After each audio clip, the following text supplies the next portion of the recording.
Grok de XAI est un concurrent sérieux et vous allez vite devenir expert. Comment se compare-t-il à Gemini ou ChatGPT? Nous allons voir 8 points clés des prompts à l'interface pour faire de vous un utilisateur chevronné. Pour commencer, Grok ressemble aux autres chatbots déjà utilisés. La section Que voulez-vous savoir permet de discuter, rechercher, créer des images ou tester des projets. Quelle est sa particularité?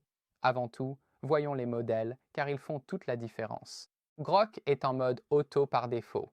En cliquant ici, on voit qu'il choisit entre les modes rapide ou expert selon la complexité.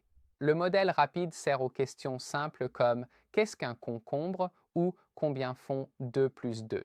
Des questions qui ne nécessitent pas vraiment beaucoup de puissance de calcul et dont la réponse peut être trouvée très rapidement. Mais si vous posez une question plus complexe qui nécessite d'agréger beaucoup plus de contenu, par exemple depuis X ou à travers le web, c'est là que le mode expert entre en jeu, où le modèle va réfléchir davantage. Par défaut, le mode auto est activé, mais si nous avons une question spécifique qui serait mieux adaptée à l'un ou l'autre des modèles, la première chose à faire est de choisir le bon modèle, car beaucoup de gens parlent à Grok ou à n'importe quel autre chatbot en pensant que c'est comme n'importe quel autre chatbot.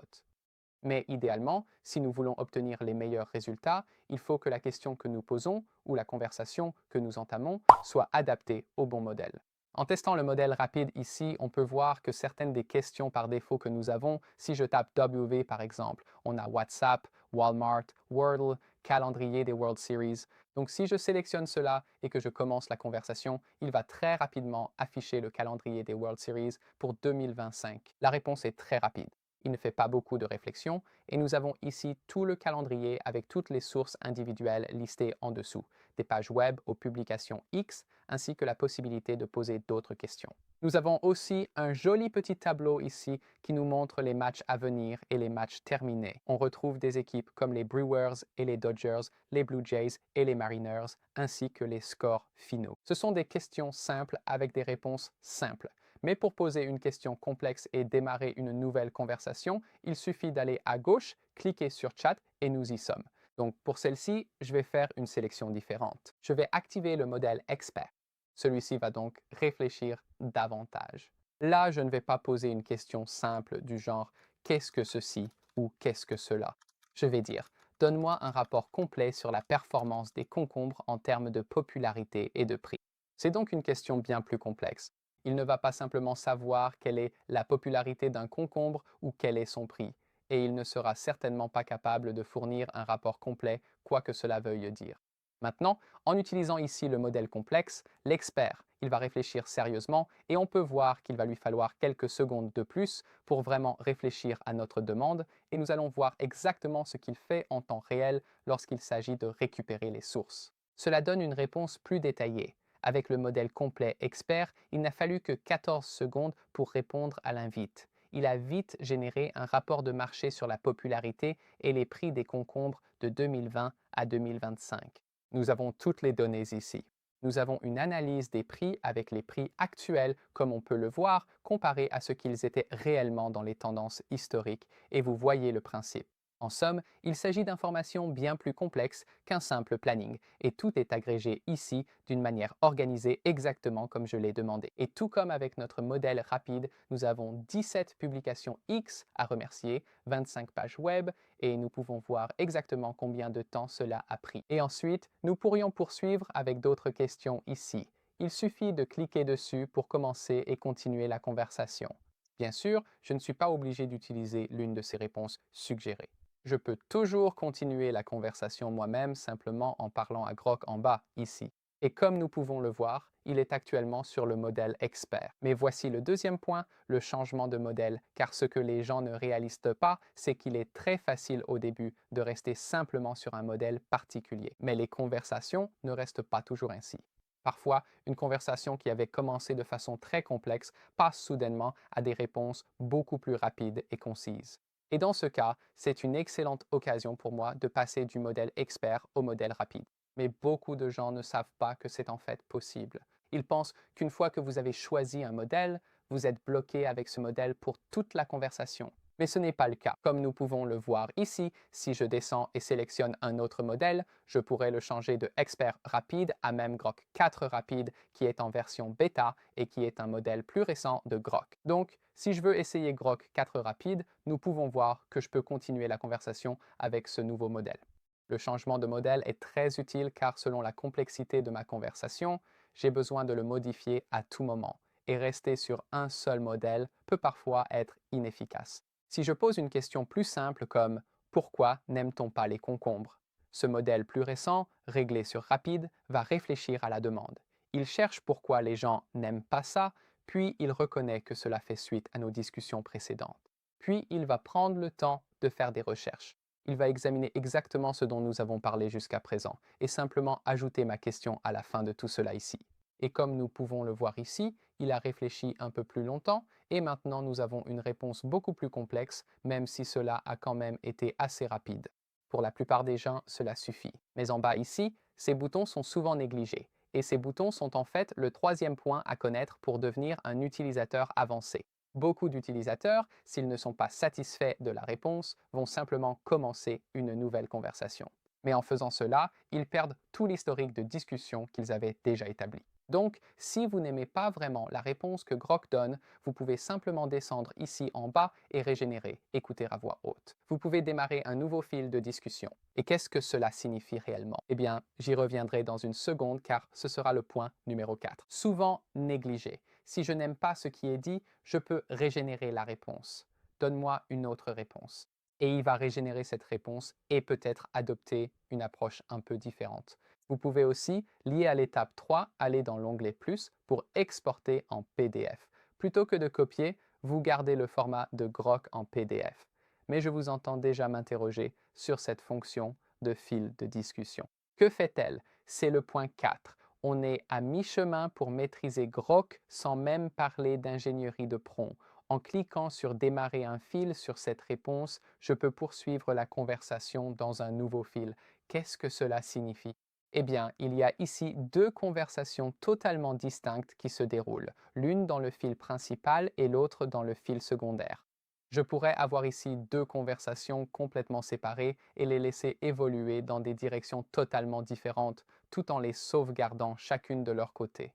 Disons que dans celle de gauche ici, je voulais dire « j'aime les concombres », mais que dans celle de droite, je disais « je n'aime pas les concombres ».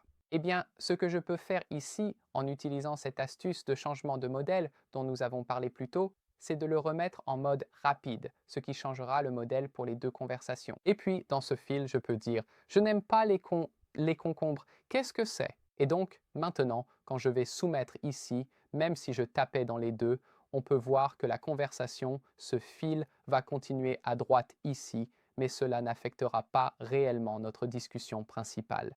C'est idéal si vous avez besoin de poser une question liée à ce dont vous parlez, mais que vous ne voulez pas que cela embrouille toute la conversation que vous avez. C'est particulièrement utile lorsqu'on l'utilise en combinaison avec le changement de modèle, car, comme nous l'avons mentionné plus tôt, vous pouvez passer de l'expert au rapide selon vos besoins. Mais que faire si vous voulez que toute cette section principale reste avec les réponses d'experts et poser vos questions rapides sur le côté? Eh bien, c'est exactement à cela que servent les fils de discussion. En faisant cela, je peux m'assurer que tout ce qui se trouve dans mon fil principal sera la question la plus complexe et que tout ce qui est ici à droite n'est qu'une petite branche annexe. Et à tout moment, je peux toujours revenir sur tout ce que j'ai fait ici si je ferme ce fil, et je peux aller sélectionner celui que je veux. Donc, disons que j'ai parlé de celui-ci ici, et je pourrais simplement démarrer un nouveau fil, et en utilisant le modèle rapide ou n'importe lequel que je souhaite, je peux avoir une conversation complètement distincte, et je peux avoir cette conversation sans jamais impacter mon fil principal. Maintenant, avant les prompts, passons au numéro 5, la recherche approfondie. En la sélectionnant ici, comparé aux autres chatbots, vous obtiendrez des réponses bien plus détaillées grâce à des recherches accrues. En général, avec d'autres chatbots, cela peut prendre un certain temps, selon la complexité de votre question. Disons que je pose une question sur une personne. Je dis « Comment ?»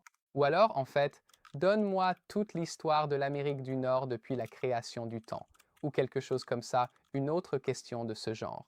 Et je pourrais ajouter ici des éléments comme les événements clés, un aperçu géologique, la migration humaine, tout ça. Si je choisis Raconte-moi l'histoire de ceci, il le fera dans un format standard. Avec la recherche approfondie, en soumettant ceci, le système va interpréter la demande et fournir bien plus de sources que d'habitude. Il va interpréter cette demande comme il le ferait avec une fonction de réflexion normale, mais ensuite il va rassembler de nombreuses sources pour répondre à notre question de la manière la plus efficace possible, et cela pourrait prendre beaucoup plus de temps que ce que l'on observe généralement avec les modèles rapides ou de réflexion.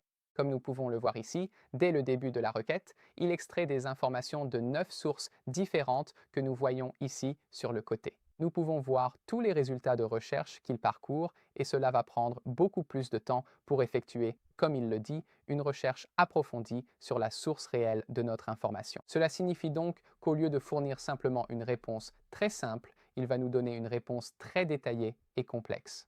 C'est idéal si vous voulez tous les moindres détails que vous ne verriez généralement pas avec une réponse de chat classique. Celui-ci a pris 58 secondes, mais comme nous pouvons le voir ici, nous avons les points clés sur l'histoire de l'Amérique du Nord et il va tout nous expliquer avec les sources en prime.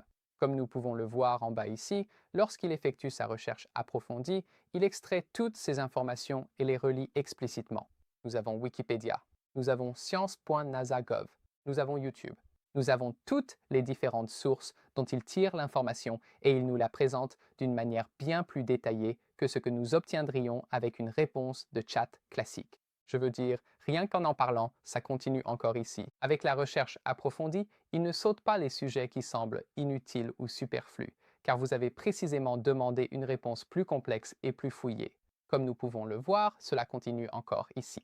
Cela va probablement durer un moment, car nous avons commencé avec l'origine de la Terre et de l'univers, et nous arrivons tout juste aux peuples autochtones, aux sociétés précolombiennes et à la colonisation européenne. Nous recevons donc une réponse complète et approfondie. Et à chaque étape, toutes nos sources sont automatiquement intégrées ici.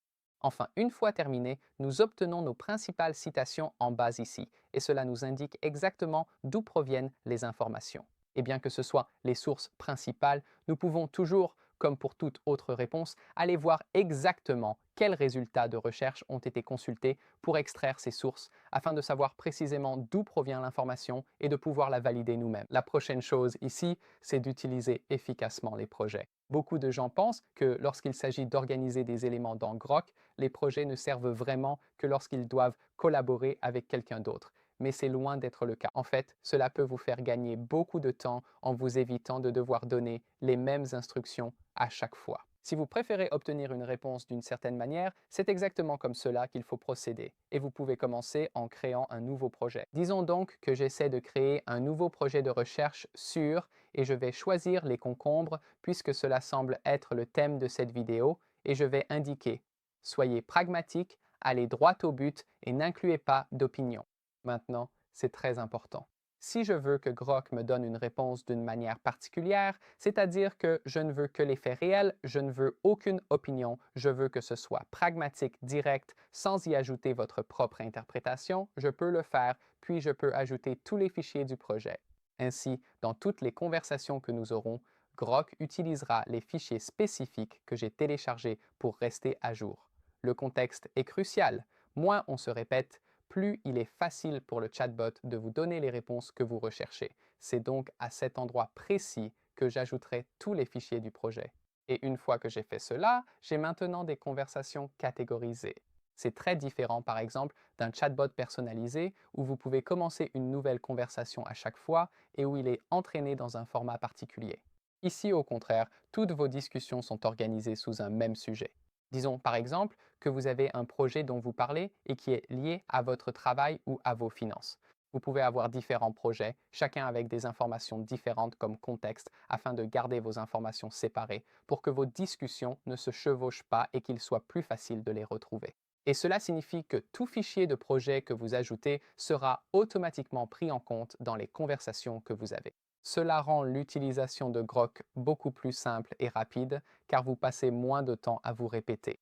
Et à tout moment, vous pouvez toujours le renommer, le cloner, en faire une version différente et le personnaliser à votre guise. Parce qu'idéalement, avant même d'aborder l'ingénierie des prompts, la première chose à faire est de s'assurer que vous l'avez conçu de manière parfaite afin de ne plus jamais avoir à vous répéter. Maintenant, nous allons aborder la partie réelle de l'ingénierie des prompts. Pour cela, ce que nous devons savoir, c'est comment faire en sorte que Grok nous donne réellement la réponse que nous demandons. Et comme je l'ai mentionné plus tôt, il existe de nombreuses façons de réduire le temps que vous passez à faire cela. Mais qu'est-ce que cela signifie réellement d'écrire un bon prompt? Eh bien, le contexte. Le contexte est vraiment roi ici, car plus vous donnez de contexte à Grok sur une situation ou un type de réponse, meilleure sera la réponse obtenue. Cela signifie ajouter des éléments comme le contexte de l'endroit où cela se passe, le moment où cela se produit et à qui cela arrive. Considérez les éléments classiques d'une histoire. Qui, quoi, où, quand, pourquoi et comment. Fournir ces détails dans un seul prompt aide Grok à améliorer la qualité de sa réponse grâce à un contexte plus riche. Et comme Grok est directement connecté à X, vous pouvez exploiter des informations en temps réel sur ce qui se passe sur X en ce moment. Donc, par exemple, disons que je passe ici au modèle rapide et que je demande quel événement majeur autour de la nourriture se déroule actuellement dans le monde.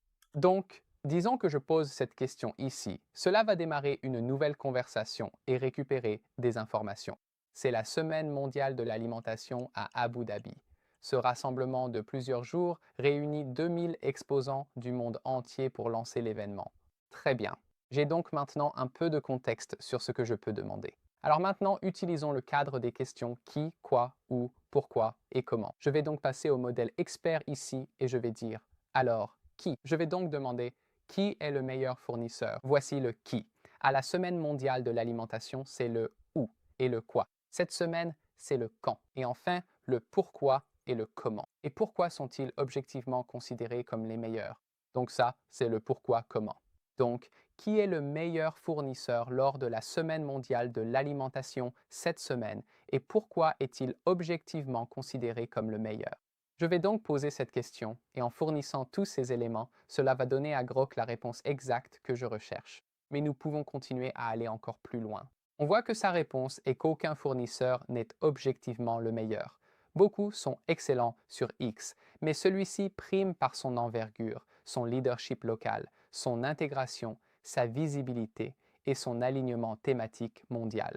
Prenons donc notre question initiale et allons encore plus loin. Nous allons donc coller notre question initiale ici, mais cette fois, nous allons lui fournir encore plus d'informations. Je veux que tu fournisses cette réponse en et ensuite, je vais indiquer exactement la réponse que j'attends. Remarquez ici qu'il l'a donnée dans un style beaucoup plus proche d'un rapport. Je pourrais dire sous forme d'email. Et maintenant, en lui fournissant juste un peu plus de contexte, il va faire la même chose ici, mais sous forme d'email. On peut voir qu'en ajustant la façon dont nous avons structuré notre prompt et en précisant que nous le voulons sous forme d'email, nous avons obtenu une structure de réponse complètement différente. Reste à savoir comment maîtriser cet outil. On connaît le prompt engineering, on maîtrise l'interface et on en comprend le fonctionnement. Mais quelle est la dernière chose que nous pouvons faire pour vraiment le maîtriser? Eh bien, nous pouvons exploiter l'IA pour obtenir de meilleures réponses de l'IA. C'est exact. Nous pouvons utiliser Grok pour qu'il conçoive lui-même ses propres prompts. Et laissez-moi vous montrer ce que cela signifie. Tout de suite, ce que je vais faire ici, c'est fournir les informations à Grok à l'avance, avant même de poser la moindre question. Je vais dire, tu es un ingénieur de prompt pour Grok chargé de créer les meilleurs prompts selon ses critères. Maintenant, c'est à ce moment-là que je vais préciser tout ce que je veux qu'il structure. Donc, je ne pose pas vraiment une question pour obtenir une réponse, mais plutôt je prépare ou j'entraîne Grok à répondre à mes questions de la manière que je souhaite. Et dans ce cas, je l'utilise en fait pour créer des prompts que je vais ensuite réutiliser dans Grok. Je pourrais dire qu'ils doivent être objectifs, qu'ils doivent être vrais et qu'ils doivent être impartiaux. Ce sont mes trois critères. Donc, je peux dire cela. Et comme nous pouvons le voir ici, la réponse qu'il va me donner n'est pas une réponse particulière à la question que je pose. Il dira, comme ingénieur de prompt Grok, c'est mon rôle, et voici mon exemple. Et ensuite, il va fournir des exemples de prompts basés sur ces informations. Mon prompt habituel serait comment les légumes ont-ils changé depuis 2 siècles? C'est assez ennuyeux, mais maintenant je dis à Grok, crée un prompt selon mes besoins, et il le conçoit pour moi. Et donc, il va me donner ce prompt complet ici, bien plus détaillé que ce que j'aurais jamais demandé. Il me suffit donc de copier simplement ce prompt. Ensuite, nous pouvons utiliser ce dont nous avons parlé pour démarrer un autre fil de discussion et commencer la conversation en y répondant. Et voilà, nous obtenons ici un prompt incroyablement détaillé, une analyse approfondie axée sur les aspects moins connus.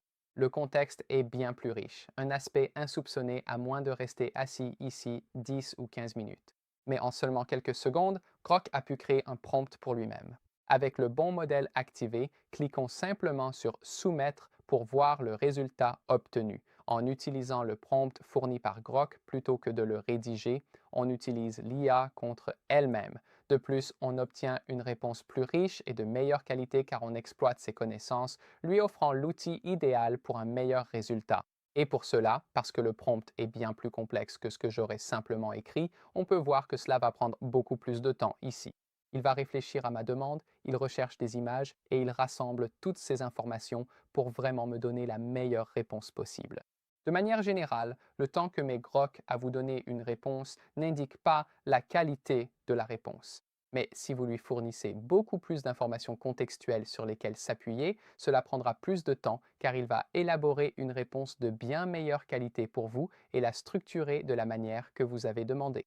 Et puis, après 1 minute et demie, on obtient une analyse complète sans même avoir à utiliser la recherche approfondie sur absolument tout ce que nous voulions savoir, mais de manière extrêmement détaillée.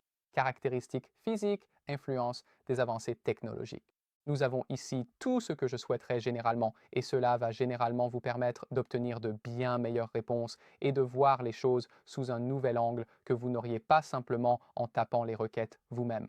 En plus, vous pouvez créer des images sur Grok. Donnez-lui une personnalité pour orienter la conversation. Ces astuces ne font pas de vous un expert, elles sont juste là. Si vous voulez essayer, Grok le propose en natif. J'espère que vous savez maintenant l'essentiel pour maîtriser Grok, profiter du temps réel de XAI et gérer vos échanges pour mieux vous informer et devenir un expert. Merci d'avoir regardé. Je suis Josh Mountain et à bientôt pour la suite.